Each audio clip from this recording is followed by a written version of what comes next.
వేణుగారు, ఇది మీకు నేను రాస్తున్న ఫస్ట్ లెటర్. లవ్ లెటరో లీవ్ లెటరో ఆ దేవుడికే తెలియాలి.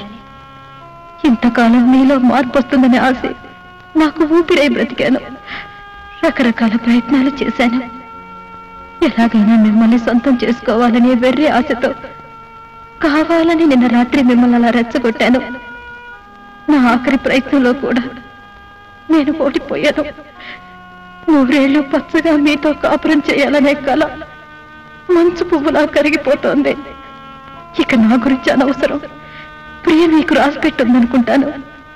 మీ ఇద్దరి కాపురం కలల కౌగిలి కావాలని ఆశిస్తూ నా చెల్లి ప్రియని ఆశీర్వదిస్తూ ప్రియని మరో వసంతని చేయకుండాని ప్రార్థిస్తూ మరి మీకు ఏమీ కాలేని మీ వసంత.